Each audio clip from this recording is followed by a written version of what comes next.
आजची आपली रेसिपी आहे स्लाइस केक. झटपट होणारा हा स्लाइस केक चवीला एकदम अप्रतिम लागतो आणि बिना अंड्याचा, बिना ओव्हनचा कढईमध्ये हा केक कसा करायचा त्याची स्टेप बाय स्टेप मी तुम्हाला माहिती देणार आहे. तर एकदा नक्की बनवून बघा, खूपच छान लागतो. बाहेरून विकत आणा महाग पडतं आणि घरच्या साहित्यामध्ये हा तयार होतो. तर एकदा बनवा आणि मला कमेंट्समध्ये जरूर सांगा तुम्हाला ही रेसिपी कशी वाटली.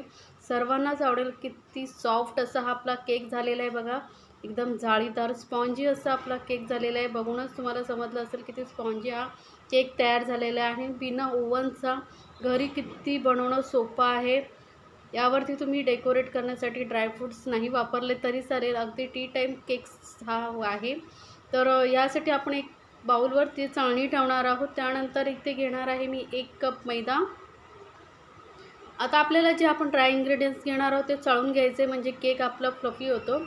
आता 1 कप मैद्याला आपण इथे अर्धा कप पिठी साखर घेतलेली आहे. आता तुम्हाला गोड किती आवडतं त्यानुसार तुम्ही साखरेचं प्रमाण घेऊ शकता. आणि पाव कप एकदम बारीकवाला रवा घ्यायचा. तर बारीक नसेल तर मग मिक्सरमध्ये थोडा फिरून घ्या म्हणजे बारीक होईल. सोबतच इथे पाव कप मिल्क पावडर घेतले, त्यामुळे आपल्या केकला छान टेस्ट येणार आहे. मिल्क पावडर तुम्ही कुठल्याही ब्रँडची घेतली तरी चालेल. आता हे सर्व साहित्य आपल्याला व्यवस्थित चाळून घ्यायचं म्हणजे काय होईल, गुठळ्या वगैरे असतील तर त्या निघून जातील आणि चाळून घेतल्यामुळे सर्व साहित्य व्यवस्थित एकजीव होतं आणि केक ही आपला एकदम मस्त फ्लफी होतं, म्हणून चाळून घेणं खूप गरजेचं आहे. आता हे केक मिश्रण आपलं सगळं चाळून झालेलं आहे सुखं. तर यामध्ये आता काही साहित्य ॲड करूया. तर इथे मी अर्धा कप दही घेतलेला आहे.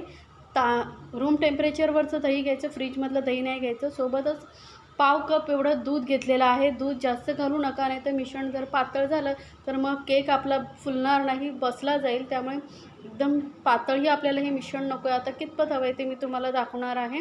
आता हे सर्व साहित्य आपण इथे व्यवस्थित मिक्स करून घ्यायचं आहे.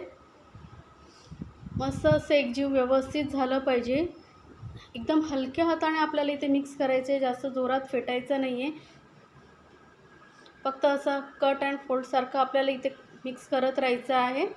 तर सर्व साहित्य व्यवस्थित एकजीव झालं की मग आपला केक छान होतो. आता मी दाखवलेल्या रेसिपी जर तुम्हाला आवडत असतील तर चॅनलला लाईक्स, कमेंट्स आणि सबस्क्राईब करायला विसरू नका. सोबतच बेल आयकॉनवरती क्लिक करा म्हणजे माझ्या नवीन रेसिपीची नोटिफिकेशन लगेचच तुमच्यापर्यंत पोहोचेल. आता सर्व आपलं जे मिश्रण आहे ते व्यवस्थित एकजीव झालेलं आहे, मिक्स झालेलं आहे.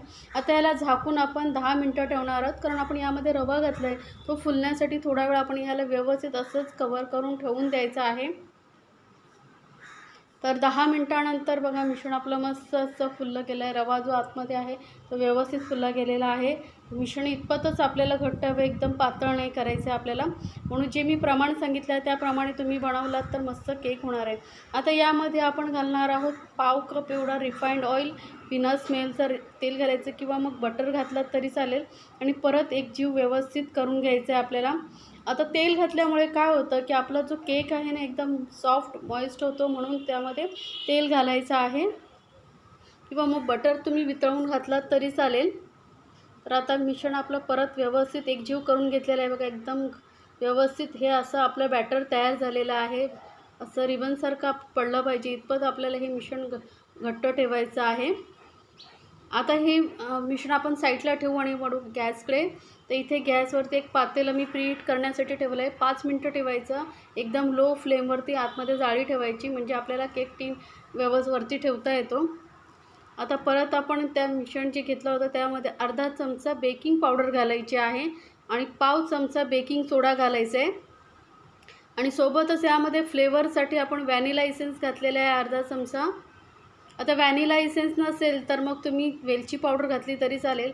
आणि बेकिंग पावडर आणि बेकिंग सोडाला ॲक्टिवेट करण्यासाठी इथे थोडंसं पाणी घालायचं आहे. साधारण अर्धा चमचा एवढा मी पाणी घातलेलं आहे आणि बघा लगेचच तो फ्लफी व्हायला लागलेला आहे केकचं मिश्रण. म्हणून इथे बेकिंग सोडा नक्की वापरायचा आहे, म्हणजे काय होतं आपला केक जो आहे छान फुलून येतो. तर परत व्यवस्थित सर्व साहित्य एकजीव करून घ्यायचं आहे, व्यवस्थित मिक्स करायचं. आणि ही प्रोसिजर आपल्याला फास्ट करायची असते. बघा किती छान असं आपलं हे केकचं मिश्रण फुललं गेलेलं आहे, कारण आपण यामध्ये बेकिंग सोडा आणि बेकिंग पावडर घातलेले, त्यामुळे जास्त वेळ न काढता आपण आधी सर्व तयारी करून घ्यायची. जसं इथे मी तुम्हाला दाखवते, मी केक टीन तयार करून ठेवलेला आहे. इथे मी चौकोनी घेतला आहे, तुम्ही गोल असेल किंवा कुकरचा डबा घेतला तरी चालेल. त्याला आतून बटर वगैरे लावून घ्या आणि मी इथे बटर पेपर लावलेला आहे किंवा बटर पेपर लावला तरी चालेल. आता हे सर्व साहित्य पटापट आपल्याला या टीनमध्ये काढून घ्यायचं आहे. मस्त असं रिबनसारखं बघा कसं पडतं आहे बॅटर, असंच आपलं बॅटर पडलं पाहिजे. इतपतच आपल्याला घट्ट ठेवायचं. आता सर्व मिश्रण जे आहे केक टीनमध्ये मी काढून घेते आणि थोडंसं हलकंसं टॅप करायचं 2-3 वेळा, म्हणजे आतमध्ये काही बबल्स वगैरे असतील तर ते निघून जाते आणि लगेच आपण याला आता बेक करण्यासाठी ठेवणार आहोत. इथे मी पातेलं वापरलं आहे, तुम्ही कढई मोठ्या साईजची असेल ती वापरली तरी चालेल. आणि याला 30 ते 35 मिनटं आपण एकदम लो फ्लेमवरती बेक करत ठेवणार आहोत. आणि फक्त यामध्ये आपण ड्रायफ्रूट्स घालणार. तर 10 मिनटं बेक झाल्यानंतर आपण यामध्ये ड्रायफ्रूट्स घालणार आहोत. तर साधारण 10 मिनटं झाली आहेत बेक करून, तर यावरती मी ना थोडे ड्रायफ्रूट्स घालते. म्हणजे आधी जर ड्रायफ्रूट्स घातले तर काय होतं केकमध्ये ना आतमध्ये जातात निघून. 10 मिनटांनी कसं आपलं हे केकचं मिश्रण व्यवस्थित सेट होतं थोडंसं, आणि मग वरून ड्रायफ्रूट्स घातलेले आतमध्ये जात नाहीत. म्हणून थोडं 10 मिनटानंतरच वरून ड्रायफ्रूट्स घालायचे. आता ड्रायफ्रूट्स घातल्यामुळे व्यवस्थित ते चिपकले जातात. केक कट करतो तेव्हा ते निघत नाहीत. आणि मग ड्रायफ्रूट्स घालून परत याला आपण 25 मिनटं बेक करून घेतलेला आहे. केक आपला मस्त असा बेक झालेला आहे. बघूनच समजत असेल वरून कलर किती छान आलेला आहे. आता चेक करण्यासाठी एखादी टूथपिक वगैरे घालायची. तर टूथपिक बघा क्लीन निघून आली, म्हणजे आपला केक व्यवस्थित बेक झालेला आहे. त्याला पूर्णपणे आपण थंड करून घेणार आहोत. गरम ह्याच्यामध्ये कट करायचा नाही. व्यवस्थित रूम टेम्परेचरवर येईपर्यंत आपण याला थंड करून घ्यायचं आहे. तर पातेल्यामध्ये काढून रूम टेम्परेचरवरती याला थंड मी करून घेते. नंतर आपण याचे स्लाइस कट करू. तर केक आपला व्यवस्थित पूर्णपणे थंड झालेला आहे. त्यानंतरच बघा केक टीनमधून बटर पेपर लावल्यामुळे सहज निघून येतो.